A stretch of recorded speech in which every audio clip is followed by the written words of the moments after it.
गांधींच्या स्वप्नातील भारत, तर याच्यामध्ये ॲक्च्युली रवींद्रनाथ टागोरांची एक कविता आहे आणि ती कविता गांधींचं भारताबद्दलचं स्वप्न सांगणारी आहे.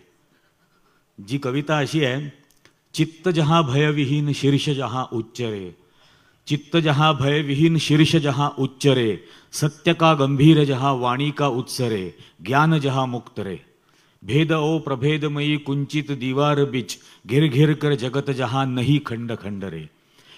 हा गांधींच्या स्वप्नातला भारत होता, जिथं प्रत्येक माणूस हा भयमुक्त असेल, त्याची ताठ मानेनं तो जगू शकेल, इथं ज्ञानमुक्त असेल, इथं सत्याचं गांभीर्य असेल ज्या देशामध्ये, आणि कुठल्याही भेदाभेद या माणसांमध्ये जिथं नसेल, तसा भारत गांधीजींना अपेक्षित होता. आज तसा आहे का, हा आपण आपल्याला विचारण्याचा प्रश्न आहे की त्या स्वप्नातला भारत आपल्याला आजही हवासा वाटेल आपल्यासारख्यांना, पण त्या दिशेने आपण काही केलंय का, की समोरचा माणूस भयमुक्त असावा, निर्भीड असावा, यासाठी आपण काही करतो आहोत का? व्यवस्था आणि सरकारला तर तुम्ही घाबरलेलेच पाहिजेत आणि ते कसोशीने प्रयत्न करतायत की या देशातला माणूस हा जास्तीत जास्त भयग्रस्त असेल, तो गुडघ्यावर टेकलेला असेल, आर्थिकदृष्ट्या त्याला इतका बेजार केलेला असेल. कारण या फॅसिझमच्या गरजा आहेत, मूलभूत गरजा आहेत, की माणूस हा आर्थिकदृष्ट्या दुर्बल असावा, तो सरकारच्या दयेवर असावा, म्हणजेच तो एकाधिकारशाहीचं, हुकुमशाहीचं काय असेल, जेवढं म्हणणं असेल ते तो मान्य करेल. आणि म्हणजे याचे त्यांनी असे अनेक प्रयोग करून बघितलेत. आपल्याला नोटबंदीचा काळ आठवत असेल, रोज नियम बदलत होते, रोज 2-2, 3-3 वेळेला नियम बदलत होते. कधी 2,000 रुपये भरा, मग 4,000 रुपये बदलून मिळतील, मग बोटाला शाई लावली जाईल, वाटेल ते करत होते आणि आपण सगळं सहन करायला तयार होतो आणि ते सहन करत होतो. तर हा तो प्रयोग होता, लोकांना आर्थिकदृष्ट्या इतकं अपरिहार्य लाचार करून ठेवायचं. आता आणि असे अनेक मार्ग, म्हणजे मगाशी जो उल्लेख झाला, जिथं न्यायमूर्तीचा खून होतो, न्यायाधीशाचा जिथं खून केला जातो, तिथं न्यायव्यवस्था घाबरवण्याचा प्रकार तर आहेच आहे.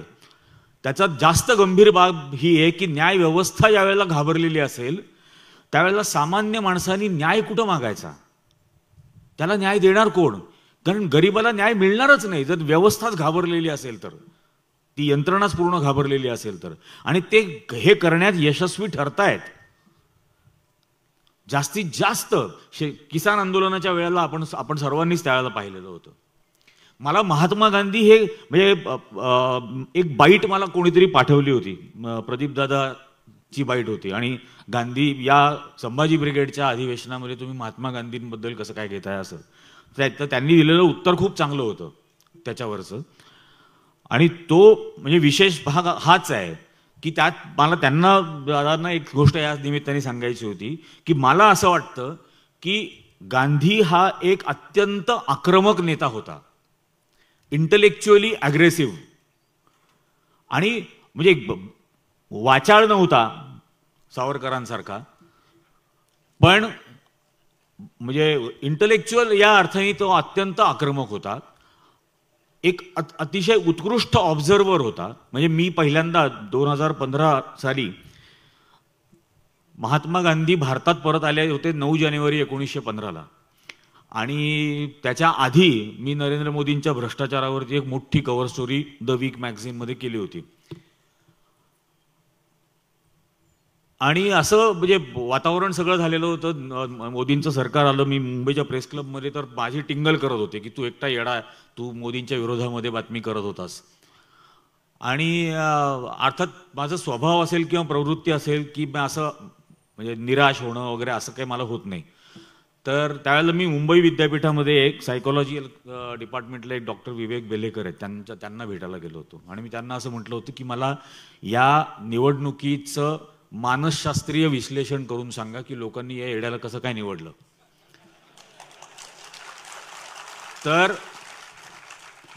ते मला असं म्हटले की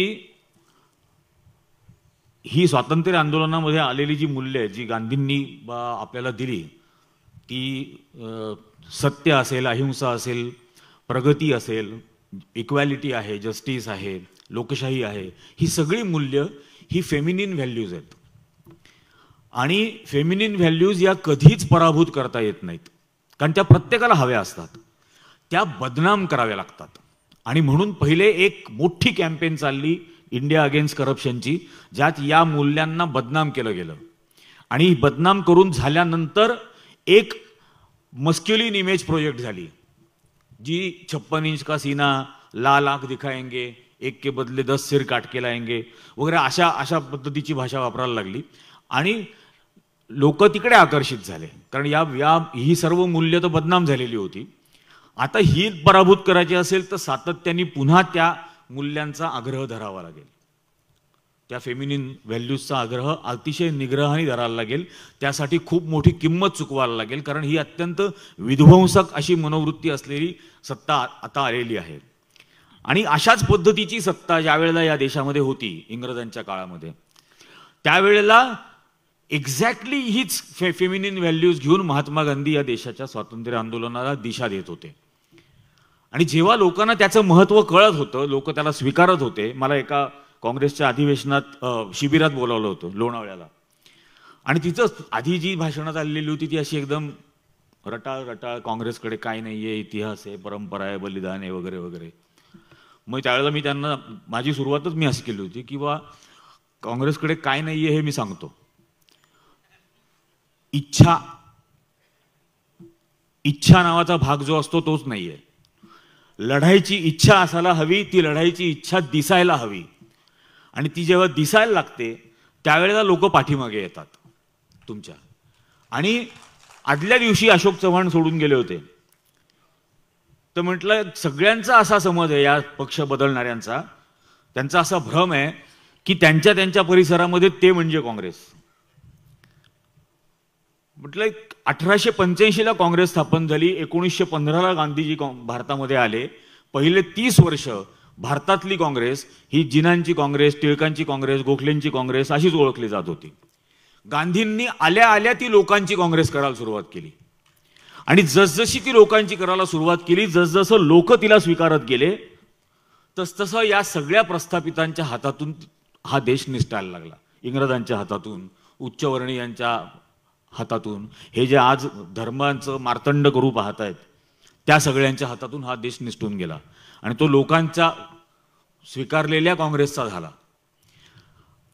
एक्झॅक्टली 2 वर्षापासून त्या शिबिरात मी असं म्हटलं होतं की एक्झॅक्टली 2 वर्षापासून हेच राहुल गांधी करतोय की पुन्हा एकदा ही लोकांची करायचा प्रयत्न करतोय. आणि ज्या वेळेला लोक तिला स्वीकारतील तेव्हा हे जे प्रस्थापित इथं सरंजाम निर्माण झालेले आहेत यांच्या हातातून कधी सुटून गेली सत्ता हे कळायचं पण नाही त्यांना. आज ही सर्वात मोठी गरज आहे की या पद्धतीने आपण लोकांच्यासाठी जाणार आहोत का. ही जी मूल्य आहेत, सत्य किंवा सत्याचा आग्रह, सत्याग्रह, हे सत्याग्रह आज आपण करायला तयार आहोत का. या देशातल्या सामान्य शेतकऱ्यांनी 13 महिने दिल्लीच्या सीमेवरती ठाण मांडलं आणि सत्याग्रह केला, सत्याचा आग्रह केला, आणि त्यांनी दाखवून दिलं की सत्याग्रह जर केला तर उन्मत्त झालेले सरकारला सुद्धा खाली झुकावं लागलं आणि मेरी तपश्चर्या में कमी रह गई असं बोलायला लागलं. ते कृषी कायदे मागे घ्यावे लागले. हे त्या सामान्य शेतकऱ्यांनी पुन्हा एकदा करून दाखवलं, त्याच महात्मा गांधींनी सांगितलेल्या मार्गावरून जात असताना.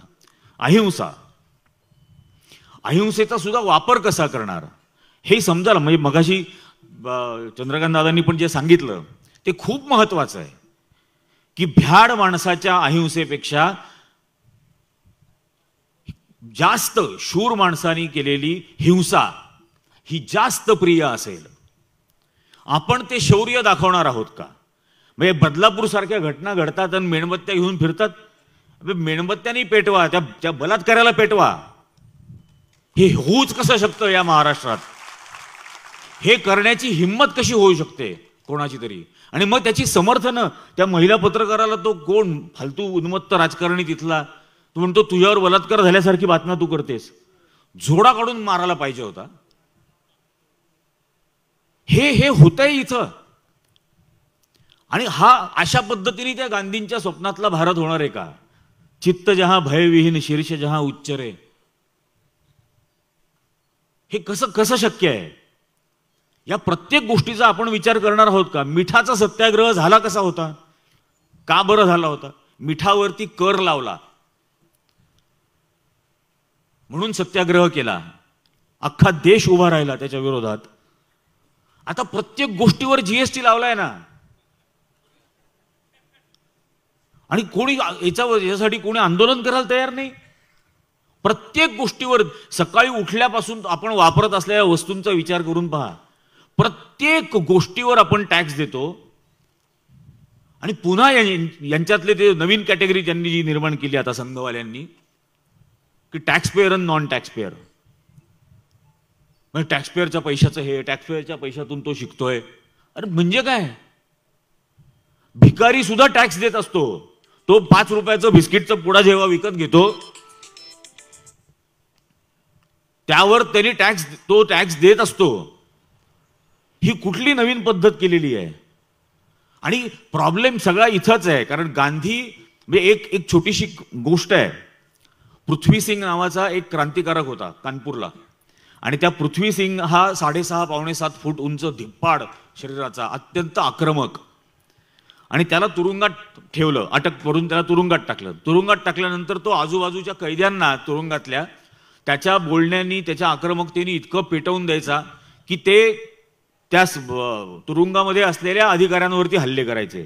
तर आता याचं करायचं काय म्हणून त्याला हातापायामध्ये बेड्या घालून रेल्वेनी घेऊन जात असतात आंध्र प्रदेशला, की याला अशा ठिकाणी घेऊन जाऊ जिथं याची भाषाच कोणाला कळणार नाही. आणि त्या आंध्र प्रदेशला नेत असताना रात्रीच्या वेळेला ट्रेनमधून त्याला वाटतं की आपल्या बरोबरचे सैनिक थोडे पेंगुळलेत, तर तो उडी मारतो ट्रेनमधून. आणि ट्रेनमधून उडी मारल्यानंतर त्या जंगलात धडपडत खुरडत असा तो जात असतो. एका ठिकाणी त्याला अशी वस्ती दिसते. त्या वस्तीपाशी जातो आणि त्यांच्याकडे मदत मागतो. तर त्यांना काही कळत नाही हा काय बोलतोय. हा हातापाया पडतो. पण त्यांना इतकी भीती वाटते की हा इतका धिप्पाड माणूस, कैद्याचे कपडे घातलेले आहेत, हातापायात बेड्या आहेत, रक्तबंबाळ झालेला आहे, हा नक्की कोणतरी दरोडेखोर असणार. त्याच्या भांगडीत पडतच नाही त्याला मदत करायच्या. त्याचा पाठलाग करत पाठीमागून ते जवान येतात, सैनिक, आणि त्याला बेदम मारहाण करायला सुरुवात करतात तिथंच, गावातच तिथं. आणि तो जीवाच्या आकांताने ओरडत असतो, मदत मागत असतो. कोणाला काही कळत नसतं. हा काय, सगळं गाव असं भेदरल्यासारखं पाहत असतं. आणि अचानक तो ओरडतो, महात्मा गांधी की जय. आणि वीज चमकावी तसं ते गाव जागं होतं. त्या माणसाची ओळख पटते. अख्ख्या गावाला कळतं हा कोण आहे. आणि सगळं गाव त्या जवानांवरती तुटून पडतं. त्याची मुक्तता करतात, त्याच्या हातापायातल्या बेऱ्या तोडतात, त्याला कपडे नवीन देतात, त्याला दुसऱ्या गावापर्यंत सोडायला जातात. कारण हे नाव या देशामधले जात, धर्म, पंथ, लिंग, भाषा, प्रत्येक भेदाभेदाच्या पलीकडे जाणारं हे नाव आहे. म्हणून हत्या सुद्धा याच नावाच्या होतात. आणि हा आत्ताच्याही व्यवस्थेचा हा सर्वात मोठा प्रॉब्लेम आहे. का राहुल गांधींचीच टिंगल टवाळी केली जाते? का त्यांनाच ट्रोल केलं जातं? कारण हे नाव एक दिवशी सगळ्या भेदांच्या पलीकडे जाईल हे भय जे बसलेलं आहे रेशीमबागेच्या मनात, त्यामुळे हा इतका मोठ्या प्रमाणावरचा द्वेष केला जातोय. चरखा म्हणजे तुमच्यापैकी कोणी चालवून पाहिलाय की नाही मला माहित नाही, पण चरखा शिकावा अशी गोष्ट आहे. आम्ही आमच्याकडे तो एक चरखा क्लब पण चालवतो नाशिकला. म्हणजे 2 हातांचं कॉर्डिनेशन इतकं अद्भुत ठेवायला लागतं. तुमचा उजवा आणि डावा मेंदू दोन्हीही सक्रिय होतात, ऍक्टिव्हेट होतात. त्याचे अनेक हजार फायदे मिळतात. मेडिटेशनच्या अवस्थेत तुम्ही जाता ते सगळं करत असताना. कॉन्सन्ट्रेशन प्रचंड वाढतं, स्मरणशक्ती प्रचंड वाढते. आणि ही गोष्ट या देशातल्या सामान्य माणसाच्या हातात दिली आणि त्याला सांगितलं तुझं सूत तू कात, त्या कातलेल्या सुताचा कापड तू बनव. आणि त्याला एम्पॉवरमेंटची फिलिंग दिली की हे सगळं करून तू इंग्रजांची सत्ता उलथवणार आहेस. ही जी फिलिंग त्या माणसाच्या मनामध्ये देणं आहे त्याच्यातून जी एम्पॉवरमेंट केलेली आहे, त्याच्यातून महिलांचा जो सहभाग वाढवला या देशाच्या स्वातंत्र्य आंदोलनामध्ये, सर्वात जास्त सहभाग महात्मा गांधींमुळे महिलांचा याच्यामध्ये झाला. तर ही अशी एम्पॉवरमेंट देणारी लीडरशिप आज आपल्याला दिसते का राजकारणात, प्रचलित राजकारणात? म्हणजे मी प्रवीण दादा किंवा हे तर आहेत, त्यात काहीच शंका नाही, पण प्रचलित राजकारणामध्ये असं एम्पॉवर लोकांना करणारी नेतृत्व आहे का? दिसत असतं का आपल्याला? आणि त्यांनी तशी पिढीच्या पिढ्या घडवल्या ते करणाऱ्या. पंडित नेहरूंचं मुख्यमंत्र्यांना दर आठवड्याला ते पत्र पाठवायचे, त्याचे 48 खंड आहेत. आणि तुमच्या राज्यामध्ये काय करायला हवं, या देशाच्या प्रगतीसाठी जग कुठे चाललेलं आहे, हे सगळं ते दर आठवड्याला मुख्यमंत्र्यांना लिहायचंय. या माणसाला लिहिता वाचता तरी येतं की नाही माहित नाही. टेलिप्रॉम्प्टरवरचं वाचतो, पण ते फोनेटिक मधलं इंग्लिश असतं. आणि आज हा खूप महत्वाचा विचार करण्याची गरज आहे की महात्मा गांधींच्या मार्गाने जर का आपण चाललो तरच या देशाची प्रगती होऊ शकते. आणि म्हणून ते बदनाम करायचंय, ते बदनाम करण्याचे प्रयत्न RSS कडून, भाजपकडून सातत्याने केले जातात. कारण त्यांचा संपूर्ण अजेंडा सुरुवातीपासून, स्थापनेपासून हा डिव्हिजन्स क्रिएट करण्याचा आहे. जाती जातीत डिव्हिजन्स करायचे आहेत, धर्माधर्मात डिव्हिजन्स करायचे आहेत. म्हणजे आपण आधी तेही म्हटलं की शिक्षित अशिक्षित, गरीब श्रीमंत, टॅक्सपेयर नॉन टॅक्सपेयर, स्त्री पुरुष, हे प्रत्येक भेदाभेद ज्यांना निर्माण करायचा आहे त्यांना गांधी सहन होऊच शकत नाही. तुम्ही म्हटलं गांधींना त्यांनी प्रातस्मरणीय केलं, पण त्यांचं गांधींच्या मृतदेहावर प्रेम आहे, गांधींच्या जीवनावर त्यांचं प्रेम नाही आहे, त्यांच्या मरणावर त्यांचं प्रेम आहे, आयुष्यावर नाही. गांधींनी सांगितलेल्या एकाही मार्गाचा अवलंब कोणी करताना दिसतं का? गांधीचे स्वच्छतेचं प्रतीक करून ठेवलं, आता यांनी करायचा प्रयत्न केलाय की फक्त स्वच्छतेपुरतं गांधीजींना लिमिटेड करून ठेवायचं. सत्य, एक दिवस मोदींनी सत्य बोलून दाखवावं, एक दिवस.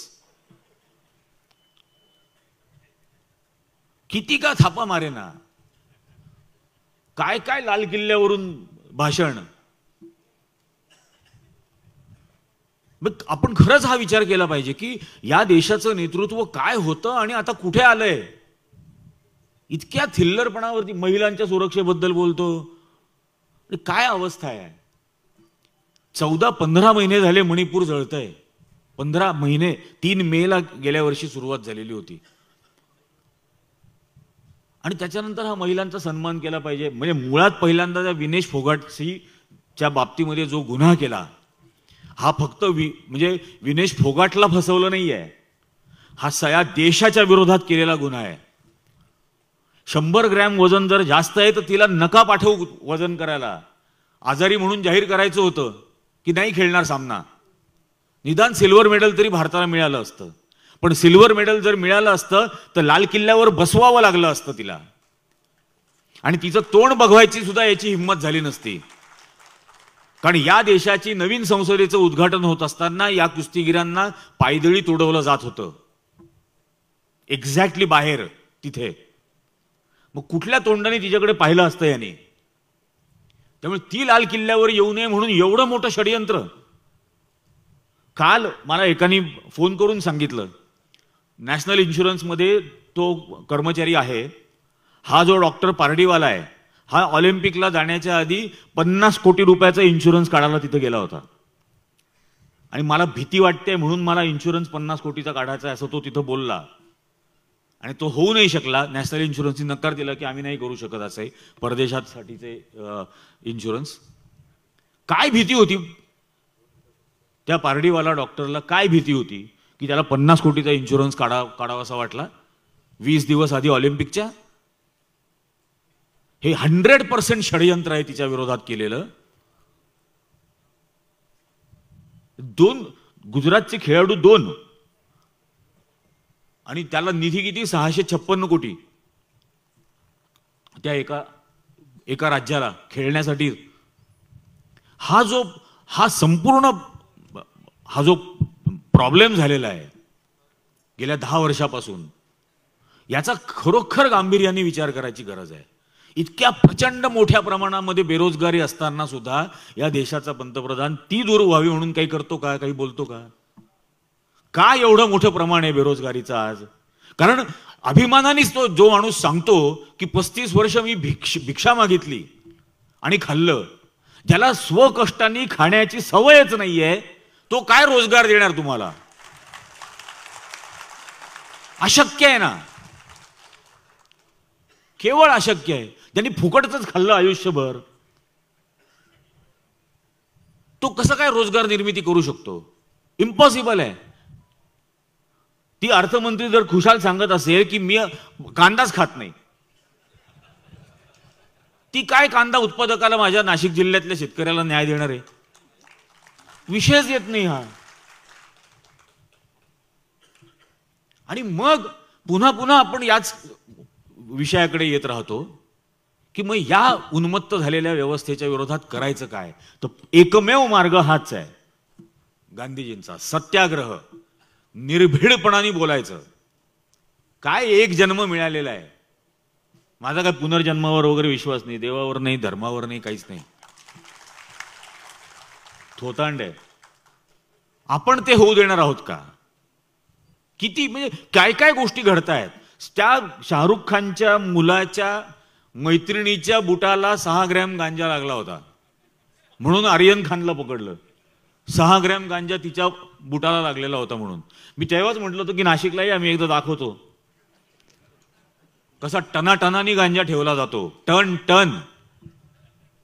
कुंभमेळ्याच्या वेळेला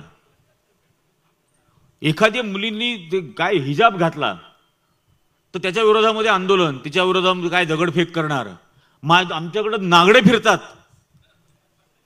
कुंभमेळ्याच्या वेळेला, रस्त्यावरून नागडं फिरायची त्यांना परवानगी आहे. एखाद्या मुलीला, त्या मुलीला आपलं डोकं जर झाकायचं असेल तर त्याची मात्र परवानगी नाही. या अवस्थेपर्यंत आपण येणार आहोत का? रादर आलेलो आहोत, आता तरीच उठणार आहोत का याच्या विरोधात? काय काय होत राहणार आहे? तो छपरी तडीपार पुण्यामध्ये येऊन भाषण करतो पवार साहेबांबद्दल, आणि काय भ्रष्टाचार का सरगना. अरे टिनपाट तू दिलं ना त्यांना पद्मविभूषण, हा बोलणार काय? आम्हाला भ्रष्टाचाराबद्दल बोलायचं नाही म्हणे, त्यांना बोलायचं नाही.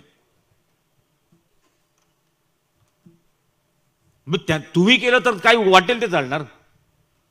हा महाराष्ट्र आहे आणि या महाराष्ट्रामध्ये आमच्या ज्येष्ठांचा अनादर करण्याची आमची संस्कृती नाही. जर कोणी करणार असेल तर थोवाड फोडून काढू त्याचं. ही भाषा चालणारच नाही या देशात, या राज्यात. हाच महाराष्ट्र धर्म आहे, ही पद्धत आहे राज्यकर्त्यांची भाषा वापरायची. हा गृहमंत्री असताना संसदेमध्ये भाषण काय करत होता? 370 कलम ज्या दिवशी हटवलं त्या दिवशी फारुख अब्दुल्ला सभागृहात का नाही येत म्हणून विषय झाला, तेव्हा या देशाचा गृहमंत्री भाषा त्याची ऐका, कनपट्टी पे बंदूक लगा के लेके आऊं क्या उनको. ही भाषा देशाचा गृहमंत्री संसदेत वापरतो. ही काय पद्धत आहे? आणि अशा राज्यकर्त्यांच्या हातामध्ये आपण हा देश राहू देणार आहोत का? महाराष्ट्रात काय झालेलं आहे? महाराष्ट्राचं राजकारण इतक्या नीच पातळीला कधी गेलं होतं का? संताप यावा अशी परिस्थिती आहे सगळी. देवेंद्र फडणवीसनी लोकसभा निवडणुकीच्या वेळेला ते 2 अग्निवीर आहेतच त्यांच्या बरोबर.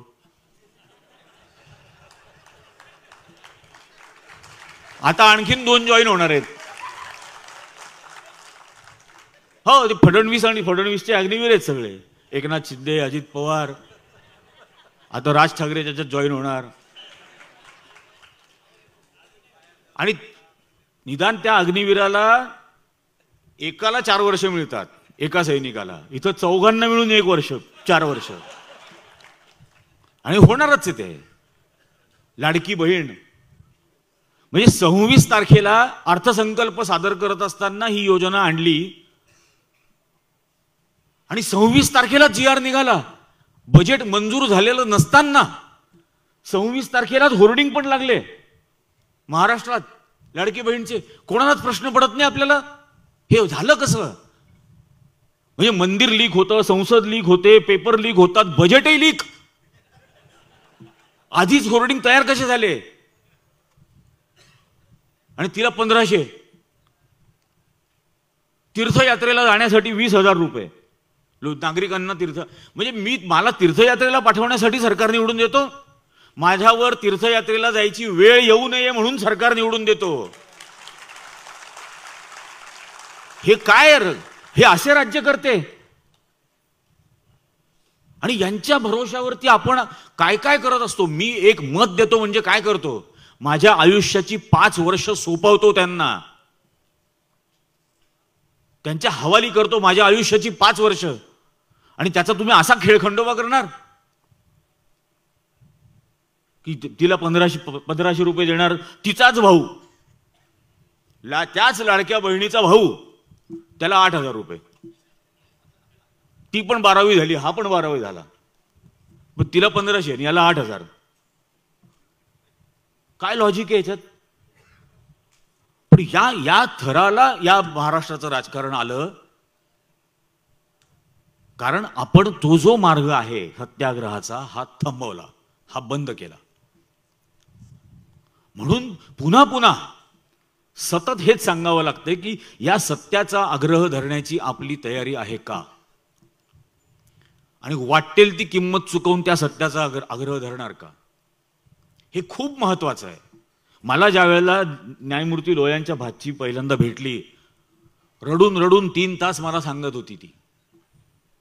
आणि मी तिला विचारलं की तू माझ्याशी बोलतेस हे तुझ्या घरच्यांना चालेल का. ती म्हणे अजिबात नाही, ते सगळे इतके घाबरलेले आहेत.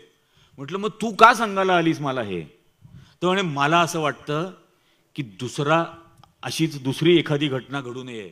ही घटना जी घडलेली आहे या घटनेमुळे हा परिणाम झालेला होऊ शकतो की गरीब माणूस कधीही न्याय मागू शकणार नाही, आणि हे व्हायला नको म्हणून मी तुम्हाला भेटायला आले आणि हे सगळं सांगते.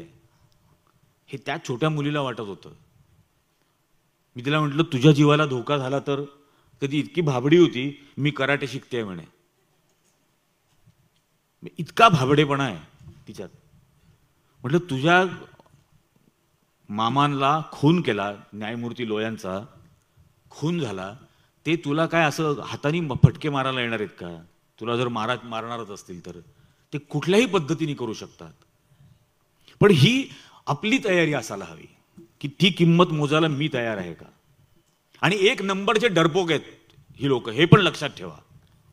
माझ्यावरती इथं फायरिंग झालं ही बातमी आल्यानंतर जे फ्लायओव्हरच्या अलीकडेच, आणि मला एवढंच वाटलं की असं काहीतरी घडलंय म्हणून मी उतरलो, मोटरसायकलवरती होतो मित्राच्या, आणि उलटा त्याच्या मागे धावलो. तर ते इतक्या सुसाट पळून गेले. म्हणजे ह्या आपण पुन्हा म्हणजे ती अशा अर्थाने जे म्हटलेत मगाशी चंद्रकांत दादा सुद्धा की अहिंसा म्हणजे घाबरट आहोत म्हणून अहिंसा नाही. हिंसा करण्याची पूर्ण ताकद आहे आणि मग मी अहिंसा बद्दल बोलतोय तर त्याला काहीतरी अर्थ आहे. आज मी माझ्या बरोबरच्या लोकांना ती एम्पॉवरमेंट देणार आहे का, ती फिलिंग देणार आहे का की नाही हे केल्यामध्ये तू एम्पॉवर आहेस. मला माझ्या माणसांना एम्पॉवर करता आलं पाहिजे, त्यांच्या मनातलं भय काढून टाकता आलं पाहिजे. हे जे गांधींनी केलं, सामान्य माणसाच्या मनातलं भय काढून टाकलं. विचार करा तुम्ही, 12, 16 वर्षाची मुलं, ही स्वातंत्र्य, शिरीष कुमार नंदुरबारचा 16 वर्षाचा मुलगा छातीवर गोळी खायला तयार होतो. गंमत आहे. आपल्याला हे करता आलं पाहिजे, आणि त्याचा सर्वोत्तम मार्ग गांधी समजून घेणं. मला स्वतः अनुभव आहे हा. महात्मा गांधी 15 साली भारतामध्ये आल्यानंतर, थँक्यू, ट्रेननी भारतभर फिरले आणि 2015ला त्याला 100 वर्ष होणार म्हणून मी असं ठरवलं की आपणही याच मार्गाने आता फिरायचं, एक्झॅक्टली त्याच रूटवरती, तसंच ट्रेनच्या थर्ड क्लास कंपार्टमेंटने.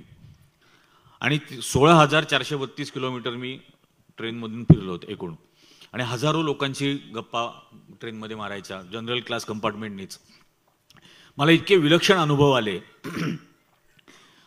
मुघलसराय स्टेशनला, मी वाराणसीहून पटण्याला चाललो होतो. मुघलसराय स्टेशनला सकाळी सकाळी ट्रेन थांबली आणि ट्रेनमध्ये 10-12 मुलं चढले. मुघलसराय म्हणजे आता त्याचं नाव बदललंय, दीनदयाल उपाध्याय असं त्या स्टेशनचं नाव दिलंय, कारण त्यांचा खून तिथं झाला होता. हो, आणि संघाने एक सत्यशोधन समिती बनवली होती. त्या सत्यशोधन समितीचे प्रमुख बलराज मधोक होते. आणि बलराज मधोकांनी असा रिपोर्ट दिला की दीनदयाल उपाध्यायांचा खून हा अटल बिहारी वाजपेयी, नाना देशमुख आणि बाळासाहेब देवरसांनी केला. आणि नरेंद्र मोदींनी ज्याचा खून झाला त्याचं नाव दिलं रेल्वे स्टेशनला, आणि ज्यांनी खून केला त्यातल्या दोघांना दिलं भारतरत्न. आणि तिथं ती मुलं ट्रेनमध्ये चढली. त्या ट्रेनमध्ये चढल्यानंतर त्यांचा असा गोंधळ चालू होता, तर मी असा तिरका झालो, खाली बसलेलो होतो आणि फोटो काढायला लागलो. तर त्यांनी मला विचारलं, ए क्या कर रहा है? तर म्हटलं तस्वीर ले रहा हूं. क्यों? तर म्हटलं मैं पत्रकार हूं. पत्रकार हूं म्हटल्यानंतर ते असे लोंबकळत 5-6 जण माझ्यापाशी आले आणि बसले. आणि ते माझ्याशी गांधी नेहरू, गांधी पटेल, गांधी जिना, गांधी सावरकर असं सगळ्या गप्पा मारायला लागले. त्यात एक मुलगा होता मिथुन सिंग नावाचा, जो सकाळी कॉलेजला जायचा आणि दुपारी कन्स्ट्रक्शन साईटवरती गवंड्याचं काम करायचा. तो मला म्हटला की बाबूजी, गांधीजी मर गए असं मत बोलो म्हणे, गांधीजी जिंदा है. ही नोव्हेंबर 2014ची गोष्ट.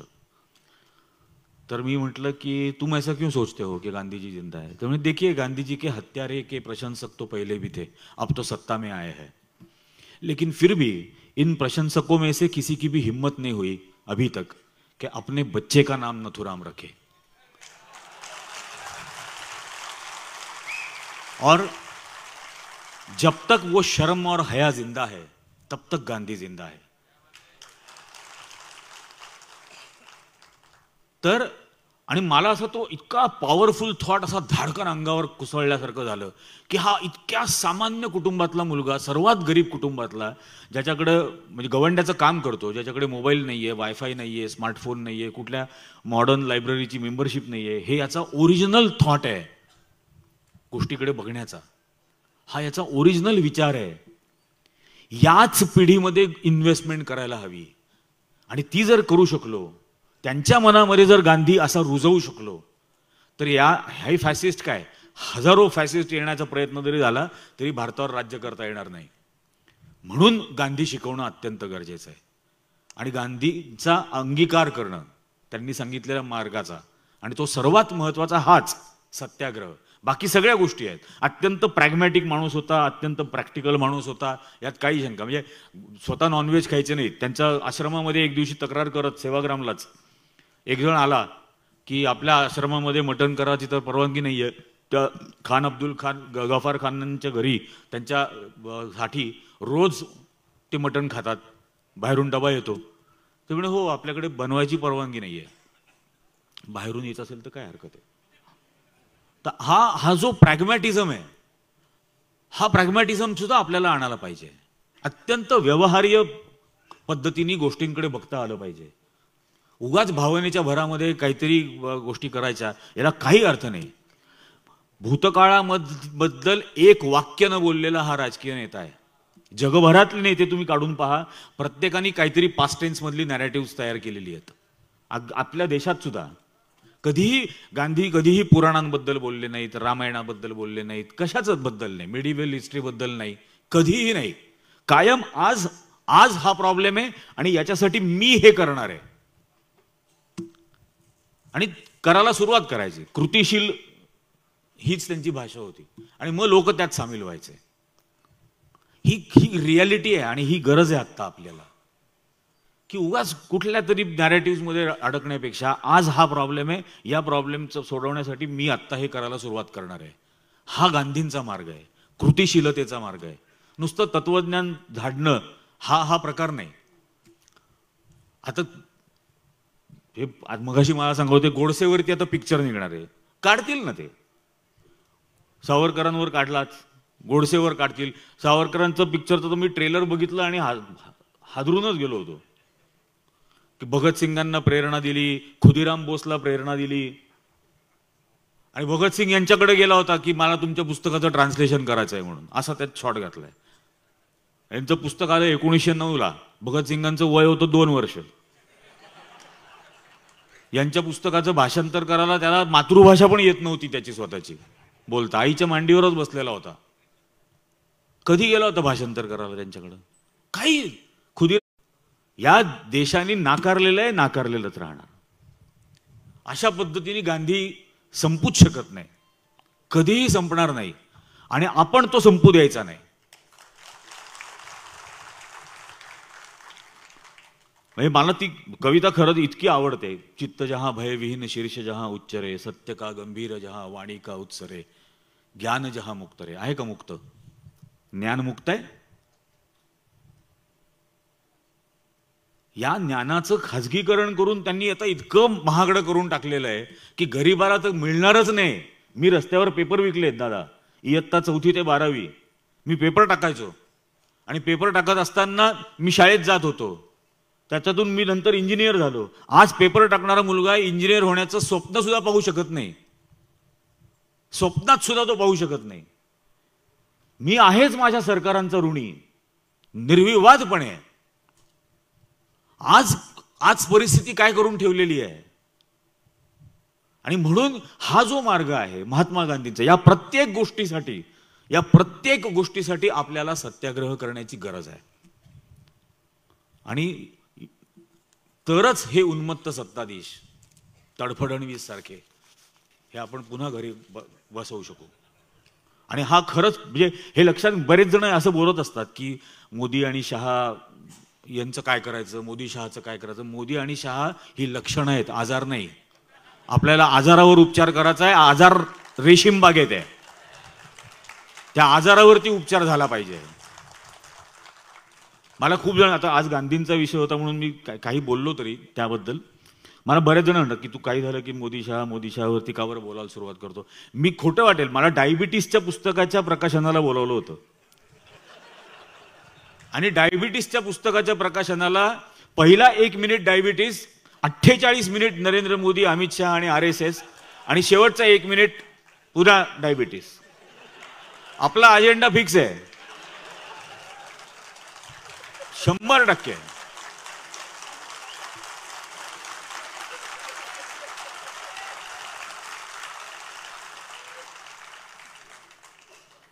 संपवून टाकेल या देशाला हा RSS वाले, संपवून टाकतील, नाश करतील. हे होऊ द्यायचं नसेल तर ठामपणाने उभं राहावं लागेल, भांडावं लागेल, लढावं लागेल.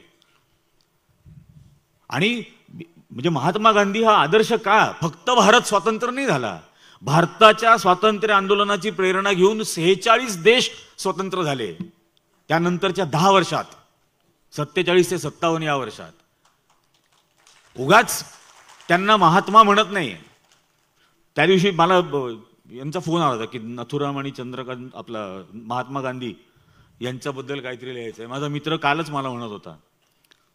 मी त्याला म्हटलं माझ्या मनात एक शॉर्ट फिल्म आहे, शॉर्ट फिल्मची स्क्रिप्ट आहे की गांधीजी इंद्राला म्हणतात मला नथुरामला भेटायचं आहे. इंद्र म्हणतो मी स्वर्गाचा प्रमुख आहे, तो इथं नाही. संपला पिक्चर.